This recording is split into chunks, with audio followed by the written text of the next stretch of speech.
16 இன்னைக்கு விஜய் திவாஸ் என்ற தினம் நம்முடைய சிக்கனா அரசு கலைக்கல்லூரி நாட்டப்படுத்திட்ட மாணவர்கள் சார்பாக குமரன் அரங்கிலே இப்பொழுது அனுசரிக்கப்பட்டு வருகிறது. எதற்காக இந்த தினம் அப்படின்னா, ஆங்கிலேயர்கள் நம்ம நாட்டை ஆண்ட பொழுது, சுதந்திரம் வழங்கும் பொழுது இந்தியா தனியா கொடுத்துட்டாங்க.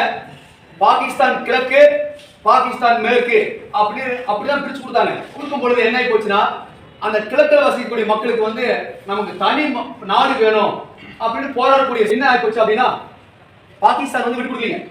அந்த மேற்கு பாகிஸ்தான் இல்லையா, அவங்க விட்டு கொடுக்கல. இது என்ன பண்ணாங்க, கிழக்கு பாகிஸ்தான் தனி நாடு வேணும்னு சொல்லிட்டு 1971ஆம் ஆண்டு மார்ச் மாசம் வந்து அவங்க போரை தொடங்கினாங்க. அந்த போருக்கு வங்கதேச போர், நம்ம இந்தியா வந்து அந்த வங்கதேச போருக்கு ஆதரவு தெரிவிச்சாங்க.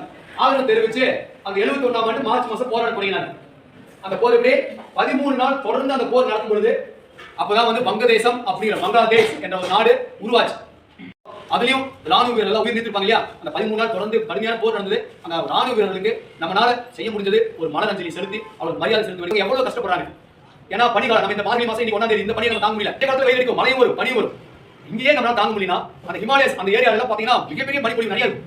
அந்த பையன் நம்முடைய ராணுவ வீரர்களாம் நாம நன்றாக இருப்பதற்காக அந்த அந்த எல்லை கோட்டில் இருந்து அவங்க என்ன பண்ணாங்க, நம்மளை பாதுகாத்து கொண்டிருக்கிறார்கள். அவர் குடும்பத்தை விட்டு ஆகையாலே அவர் நன்றாக இருக்க வேண்டும், அவர் குடும்பம் நன்றாக இருக்க வேண்டும் என்பதற்காக ஒரு மலரஞ்சலி செலுத்துறோம்.